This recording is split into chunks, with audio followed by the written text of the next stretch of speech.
दोस्तों नमस्कार। एक कहावत सुनी है ना आपने कि सांप निकल गया तो लाठी पीटनी शुरू। राजनीति में तो खासकर होता ही यही है। पंजाब में प्रधानमंत्री नरेंद्र मोदी के काफिले की सुरक्षा में चूक के 48 घंटे बाद भी चिक कशमकश जारी है। कांग्रेस आलाकमान सोनिया गांधी ने मुख्यमंत्री चरणजीत सिंह चन्नी से बात की थी। कांग्रेस की अंतरिम अध्यक्षा सोनिया गांधी ने इस मामले की विस्तृत जानकारी चन्नी से ली। सोनिया जी ने चन्नी से कहा कि मोदी जी पूरे देश के प्रधानमंत्री हैं, इसलिए उनकी सुरक्षा का पूरा ध्यान रखा जाना चाहिए था। आपको दोस्तों पता ही है कि प्रधानमंत्री नरेंद्र मोदी बुधवार को फिरोजपुर में चुनावी रैली को संबोधित करने गए थे। हालांकि वह रैली जो थी वह थी तो विकास परियोजनाओं के शुभारंभ की, लेकिन क्योंकि चुनाव प्रचार का आगाज भी करना था तो इसको हम चुनावी रैली भी कह सकते हैं। तो रैली की जगह से लगभग 8 किलोमीटर दूर एक फ्लाईओवर पर प्रधानमंत्री का काफिला रोकना पड़ा। प्रधानमंत्री जी अपने पूरे काफिले के साथ लगभग 20 मिनट तक वहां खड़े रहे। जहां प्रधानमंत्री का काफिला रुका वो जगह पाकिस्तान बॉर्डर से मात्र कुछ किलोमीटर की दूरी पर स्थित है। केंद्रीय गृह मंत्री अमित शाह ने भी इस मामले को लेकर के बुधवार की देर शाम को ही आदेश जारी किए थे, रिपोर्ट मांगी थी। अमित शाह ने कहा था कि ऐसी लापरवाही बर्दाश्त नहीं की जा सकती और इसमें जवाबदेही तय की जाएगी। वहीं प्रधानमंत्री मोदी की सुरक्षा में चूक पर सुप्रीम कोर्ट में शुक्रवार को सुनवाई हुई और सुनवाई के दौरान केंद्र सरकार ने कहा कि दुनिया में इस मामले को लेकर के भारत की किरकिरी हुई है। सुरक्षा में चूक के मामले में सुप्रीम कोर्ट ने प्रधानमंत्री नरेंद्र मोदी की मूवमेंट के पूरे रिकॉर्ड को सुरक्षित रखने का आदेश दिया है। उच्चतम न्यायालय ने पंजाब एवं हरियाणा हाई कोर्ट के रजिस्ट्रार जनरल को आदेश दिया है कि वह प्रधानमंत्री मोदी के ट्रैवल रिकॉर्ड को सुरक्षित रखें। केस की सुनवाई के दौरान सॉलिसिटर जनरल तुषार मेहता ने कहा कि इस मामले को किसी व्यक्ति विशेष पर या किसी एक संगठन पर या एक संस्था पर नहीं छोड़ा जा सकता। उन्होंने कहा कि यह मामला क्रॉस बॉर्डर टेररिज्म का है और एनआईए के अधिकारी इस केस की जांच में सहयोग कर सकते हैं। सुप्रीम कोर्ट ने Punjab police, special protection group और अन्य केंद्रीय जांच एवं राज्य एजेंसियों को आदेश दिया है कि रिकॉर्ड को सुरक्षित रखने में जरूरी सहायता, जरूरी मदद वे मुहैया कराएं। केंद्र सरकार का पक्ष रखते हुए सुप्रीम कोर्ट में सॉलिसिटर जनरल तुषार मेहता ने कहा कि इस घटना के चलते अंतर्राष्ट्रीय स्तर पर भारत की किरकिरी हुई है। वहीं पंजाब के एडवोकेट जनरल डीएस पटवालिया ने कहा कि राज्य सरकार की ओर से इस मामले को बहुत गंभीरता से लिया जा रहा है। घटना के तुरंत बाद राज्य सरकार की ओर से इस मामले की जांच के लिए तुरंत कमेटी का गठन कर दिया गया है, यानी कि 3 सदस्यीय कमेटी जांच कर रही है। इस बात पर सुप्रीम कोर्ट ने कहा कि पंजाब और केंद्र सरकार की ओर से गठित समितियां इस मामले में अलग अलग जांच करें, वे कोर्ट को बाद में अवगत कराएं। दोस्तों इसी बीच राजनीति भी पूरे उफान पर है। पंजाब में दलित का मामला भी सामने आ गया है और इस दलित मुद्दे को लेकर आए छत्तीसगढ़ के मुख्यमंत्री भूपेश बघेल ने इस पूरी घटना को लेकर बृहस्पतिवार को अपना छत्तीसगढ़ के राज्य जो कांग्रेस का कार्यालय है उसके अंदर एक प्रेस कॉन्फ्रेंस की और कहा कि यह जो सारा षड्यंत्र रचा गया है यह कांग्रेस की पंजाब सरकार को बर्खास्त करने के लिए रचा गया है। बघेल कहते हैं कि अब सत्ता के लिए प्रधानमंत्री कितना नीचे गिरेंगे। देखिए वैसे मुख्यमंत्री को इस प्रकार का वक्तव्य देना शोभा नहीं देता, क्योंकि वो भी एक सूबे के मुख्यमंत्री हैं, एक स्टेट के मुख्यमंत्री हैं और जिनके लिए वो कह रहे हैं वो देश के प्रधानमंत्री हैं। देश का प्रधानमंत्री दोस्तों किसी भी पार्टी से बढ़कर होता है। लेकिन बघेल ने जो कहा, मैं आपसे वही बात बता रहा हूँ कि बघेल जी ने कहा कि प्रधानमंत्री को यह क्यों कहना पड़ा कि वह जिंदा लौट पाए। क्या उनकी गाड़ी पर पत्थर फेंके गए थे? क्या मोदी जी को काले झंडे दिखाए गए थे? बघेल जी कहते हैं कि ऐसा कुछ हुआ ही नहीं था। सच तो यह है कि प्रधानमंत्री नरेंद्र मोदी और भारतीय जनता पार्टी को पंजाब में एक दलित मुख्यमंत्री बर्दाश्त नहीं हो रहा। और जहां कुछ भी नहीं हुआ वहां बर्खास्त करने की बात कर रहे हैं। जाम में तो आप उत्तर प्रदेश में फंसे, जाम में तो आप दिल्ली में फंसे, 2-2 बार, एक बार नहीं 3-3 बार फंसे, तब ये बात नहीं आई। लेकिन आज चूंकि चुनाव सर पे है और आपको लोगों को सहानुभूति चाहिए, तो सहानुभूति प्राप्त करने के लिए इतना नीचे उतर जाएंगे आप?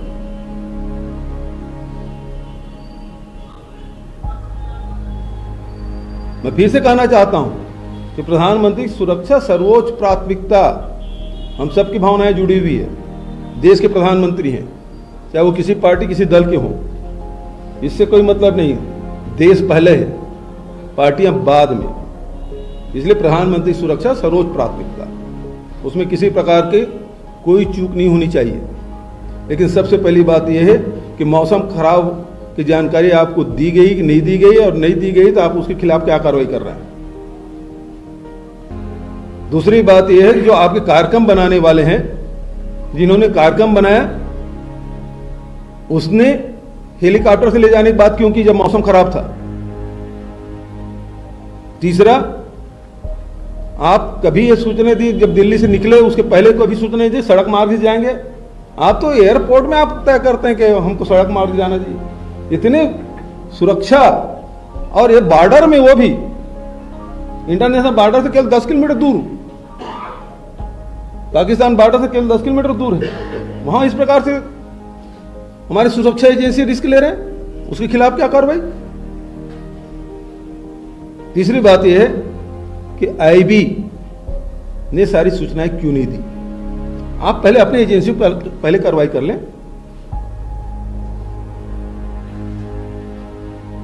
और आखिरी बात, जान बच गई। आपके खिलाफ हमला क्या हुआ था? और यदि आपकी सूचना थी कि आगे जान का खतरा है, तो फिर गए क्यों? आपकी एजेंसी क्या कर रही थी? तो केवल आप राजनीति करने गए थे। यह बेहद दुर्भाग्यजनक है। और जिस पद पे बैठे हैं, जिस पद को धारण किए हैं, उस जगह बैठ के इस प्रकार की बातें करना शोभा कतई नहीं देता।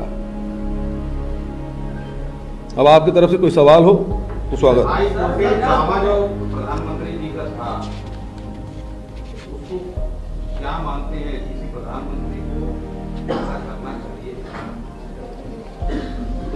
देखिए, जिस प्रकार से पंजाब, हरियाणा और उत्तर प्रदेश के किसान लगातार आंदोलन कर रहे थे, जिस प्रकार से पूरे उनके खिलाफ में भारतीय जनता पार्टी और केंद्र सरकार के खिलाफ वातावरण है, वहाँ इस प्रकार से ड्रामा तो कतई नहीं करना था।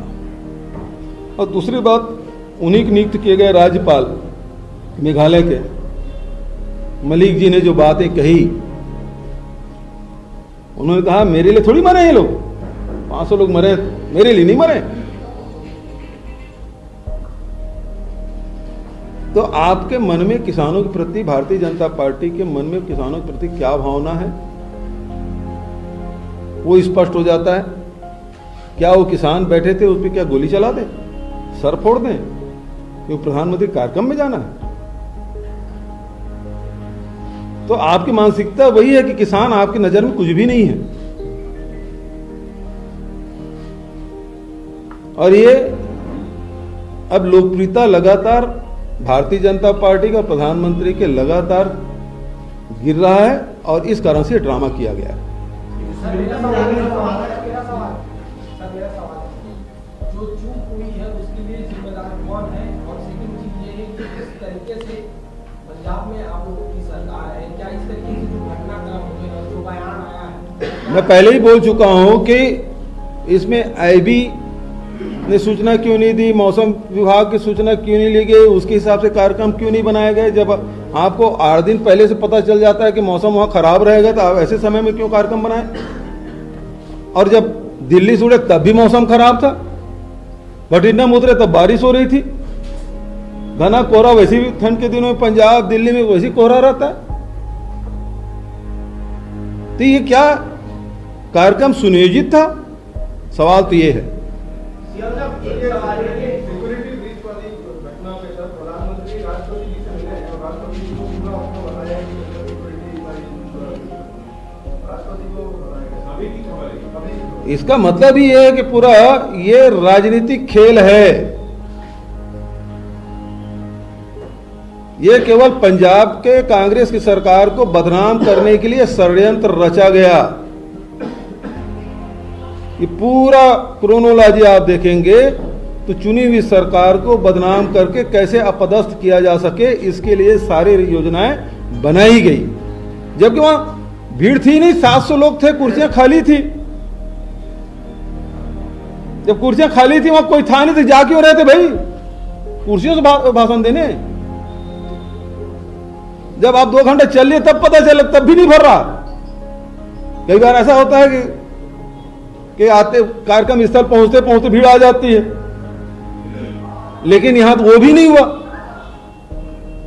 पता है कि वहां किस प्रकार से केंद्र सरकार के खिलाफ वातावरण है।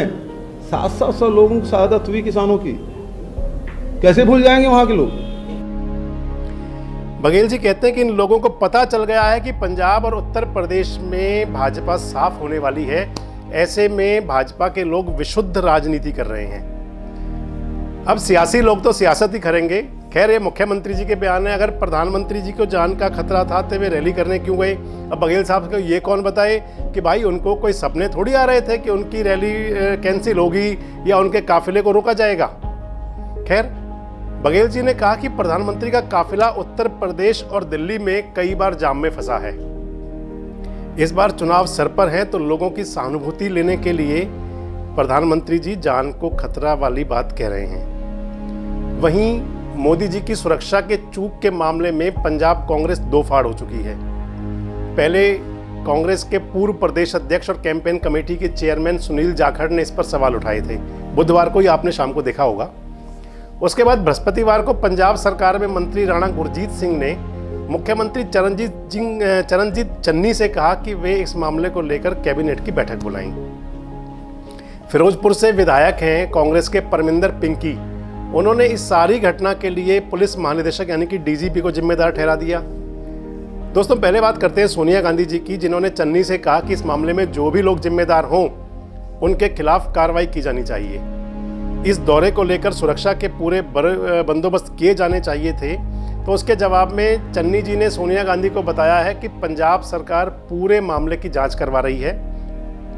इसके लिए हरियाणा एवं पंजाब हाई कोर्ट के सेवा मुक्त जस्टिस मेहताब सिंह गिल, राज्य के गृह सचिव अनुराग वर्मा की कमेटी बनाई गई है और कमेटी 3 दिन के अंदर अपनी रिपोर्ट देगी, यानी कि शनिवार को कमेटी की रिपोर्ट आ जाएगी।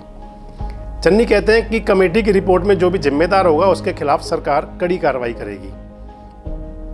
वहीं मैंने आपको पहले ही बताया कि प्रधानमंत्री जी की सुरक्षा के चूक के मामले में सुप्रीम कोर्ट में जो याचिका दायर की गई थी सीनियर एडवोकेट मनिंदर सिंह के द्वारा, उस पर शुक्रवार को बहस हुई और सुप्रीम कोर्ट ने उसमें सुनवाई के दौरान स्पेशल प्रोटेक्शन ग्रुप और सभी एजेंसियों को निर्देश भी जारी कर दिए।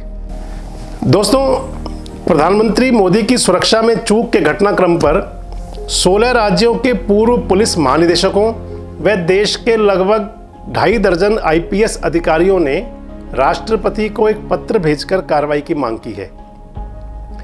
इसके साथ साथ एक बात और बताएं आपको कि जो ये सारा मामला चल रहा है, इस पर जो जांच की बात चल रही है और इस पर जो राजनीतिक कशमकश हो रही है, कांग्रेस और भाजपा आमने सामने है, उसमें दिलचस्प पहलू यह है कि एक तरफ चन्नी ने 2 मेंबरों की जांच कमेटी बना रखी है, तो दूसरी तरफ उस जांच से पहले ही चन्नी जी सुरक्षा में किसी प्रकार की चूक से लगातार इनकार कर रहे हैं। बुधवार को और बृहस्पतिवार को उन्होंने प्रेस कॉन्फ्रेंस की और उन्होंने कहा कि इसमें कोई चूक कहीं नहीं हुई थी, यानी कि प्रधानमंत्री की सुरक्षा में कोई कहीं चूक नहीं हुई थी।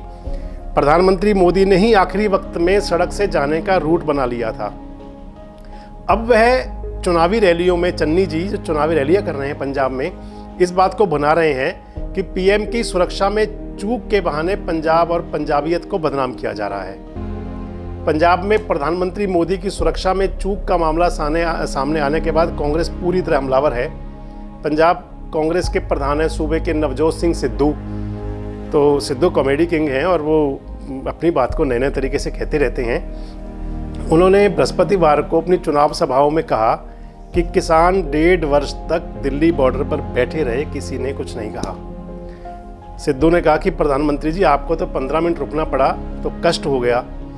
वहीं मुख्यमंत्री चरणजीत सिंह चन्नी ने अपनी सभाओं में कहा कि अगर प्रधानमंत्री की रैली में भीड़ नहीं आती है तो उसमें भी मेरा कसूर है क्या। साफ तौर पर अब कांग्रेस इसे पंजाब और भाजपा की लड़ाई बना रही है ताकि अगले चुनाव में इसे हथियार बनाया जा सके। वैसे सियासी लोग इस बात को कह भी रहे हैं कि बैठे बिठाए कांग्रेस को एक अच्छा मुद्दा मिल गया है।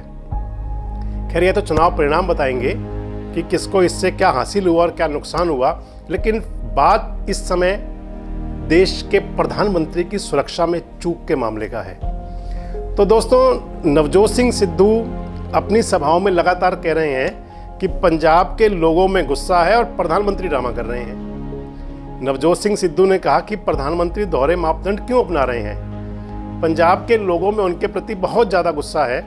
सिद्धू जी कहते हैं कि प्रधानमंत्री जी ने किसानों की आय दोगुनी करने की बात कही थी, लेकिन जो किसानों के पास जो था उसे भी ले गए। सिद्धू साहब कहते हैं कि प्रधानमंत्री मोदी जी आज जो मर्जी ड्रामा कर लें, यह कानून प्रधानमंत्री ने वापस लिए नहीं थे, बल्कि किसानों ने सरकार के गले पर अंगूठा रखकर वापस करवाई। देखिए, सभी को हक है अपनी बात कहने का, लेकिन राजनीति में भी मर्यादा बहुत जरूरी है। दोस्तों, जब राजनीति शब्द बना है राज जमा नीति, लेकिन जब इसके अंदर कोई किसी नीति को नहीं मानता तो वो राजनीति विशुद्ध रूप से दूषित हो जाती है और उस राजनीति के अंदर इस प्रकार के वाकये सामने आते हैं जैसे चल रहे हैं। नवजोत सिंह सिद्धू ने कैप्टन अमरिंदर सिंह पर भी लगातार हमले पहले भी करते रहे हैं और इस रैली को लेकर भी हमला करते रहे कि भाई खाली कुर्सियों को अमरिंदर सिंह भाषण दे रहे थे।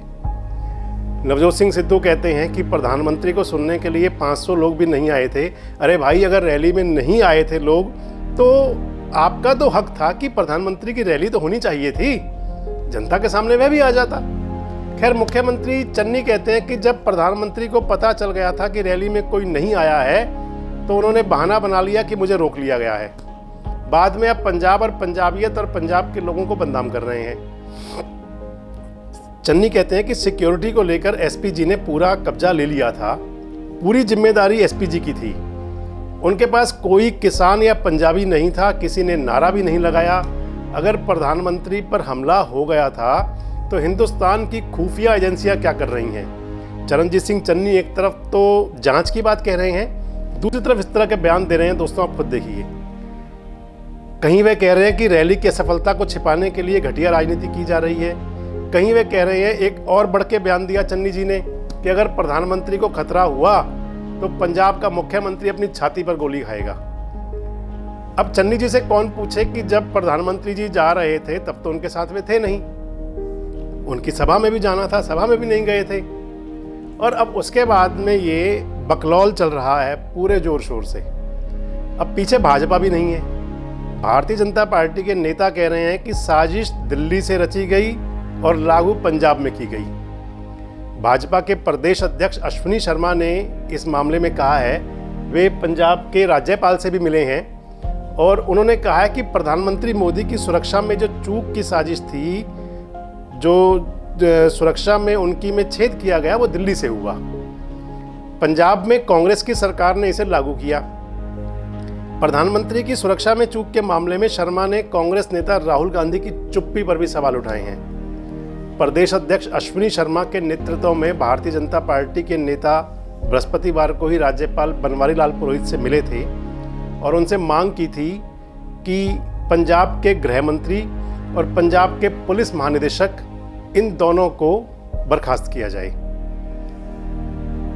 पंजाब भाजपा ने राज्यपाल से कहा कि यह सुनियोजित षड्यंत्र था और इस षड्यंत्र की पूरी जांच होनी चाहिए। वो कहते हैं कि प्रधानमंत्री के स्वागत के लिए मुख्यमंत्री और दोनों डिप्टी सीएम यानी कि उप मुख्यमंत्री नहीं आए। वित्त मंत्री मनप्रीत बादल आए तो सही, लेकिन वे प्रधानमंत्री के काफिले में नहीं रहे। पंजाब के चीफ सेक्रेटरी और डीजीपी प्रधानमंत्री के काफिले में नहीं रहे, जबकि यह प्रोटोकॉल होता है। प्रधानमंत्री का काफिला कहां से गुजरेगा, इसके बारे में किसने सूचना लीक की, यह सभी जांच के विषय हैं। पंजाब भाजपा कहती है कि चीफ सेक्रेटरी और डीजीपी की क्लियरेंस के बाद जब काफिला वहां से निकला था तो पंजाब पुलिस को और पंजाब सरकार को सुरक्षा के पुख्ता इंतजाम करने चाहिए थे और नहीं तो उनको क्लियरेंस नहीं देनी चाहिए थी। तो दोस्तों, मैं ये समझता हूं, और खाली मेरे समझने की बात नहीं है, इस समय इसका संदेश एक देश के अंदर किया जा रहा है कि एक तो देश के प्रधानमंत्री की सुरक्षा में चूक हुई, इसको कोई नकार नहीं सकता और यह बहुत बड़ा मामला है, बहुत बड़ा इशू है कि देश के प्रधानमंत्री की सुरक्षा में चूक होती है। दूसरी बात, जिस प्रकार से नॉन सीरियस बयान दिए जा रहे हैं, इनको लेकर भी चर्चा जरूर होगी। और तीसरी बात यह है कि आखिर हमारे देश के जो राजनेता हैं, जो हुक्मरान हैं, चाहे वो किसी प्रदेश या देश की सत्ता में हैं, चाहे वे विपक्ष के नेता हैं, आखिर वे इस प्रकार से क्यों इस प्रकार की राजनीति करते हैं जिसके अंदर की कहीं देश की अस्मिता और संप्रभुता पर उंगलियां उठने लग जाएं। दोस्तों, चुनाव का माहौल है, चुनाव बहुत जल्दी डिक्लेयर होने वाले हैं 5 प्रदेशों के अंदर और ऐसे में सभी मामले चलते भी रहेंगे। इसके साथ साथ ही हम आपको बता दें कि देश रोजाना इन सभी पहलुओं को इन सभी जो मुद्दे होंगे, इन सभी को आपसे अवगत कराएगा, समय समय पर आपको बताएगा। आप हमारे साथ लगातार देखते रहिए और चुनावी विषय पर हम स्पेशल प्रोग्राम आपके बीच समय समय पर लाते रहेंगे। आज के कार्यक्रम में इतना ही। कल आपके साथ एक नए विषय पर, एक नए मुद्दे पर फिर चर्चा करेंगे। तब तक के लिए शुभ रात्रि, धन्यवाद, नमस्कार।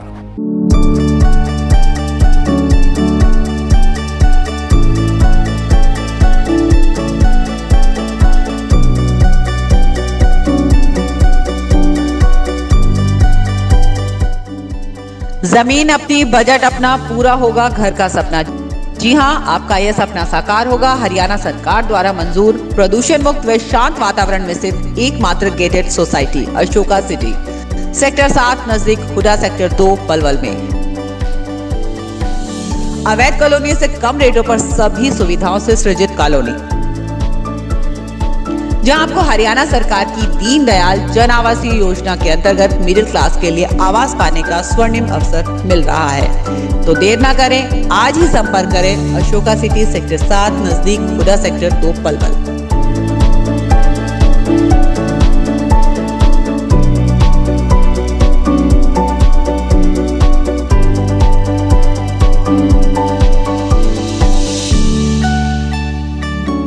यहाँ आपको 80 वर्ग गज से लेकर 172 वर्ग गज तक के रेजिडेंशियल और कमर्शियल प्लॉट्स आसान किश्तों पर और तुरंत रजिस्ट्री के साथ ही bank loan, steel door 4 floor बनाने की मंजूरी, 24/7 power backup, street light, sewage treatment plant, 30 feet चौड़ी पक्की सड़कें, rain water harvesting, water booster के साथ वाटर सप्लाई, ओपन जिम के साथ पार्क, 3226 वर्ग गज का सामुदायिक केंद्र, सीसीटीवी के साथ ही साथ 24/7 सिक्योरिटी की भी सुविधा उपलब्ध है। अशोका सिटी से 5 मिनट की दूरी पर हुडा सेक्टर 2, 10 मिनट की दूरी पर बस स्टैंड, 5 मिनट की दूरी पर राष्ट्रीय राजमार्ग 9, 15 मिनट की दूरी पर KMP KGB, 20 मिनट की दूरी पर बल्लभगढ़ मेट्रो, 30 मिनट की दूरी पर जेवर एयरपोर्ट, 10 मिनट की दूरी पर पलवल इंडस्ट्रियल एरिया। तो देर किस बात की, आज ही बुक करें अपने सपनों का प्लॉट। कॉल करें 8235060606 पर, 8335060606 पर।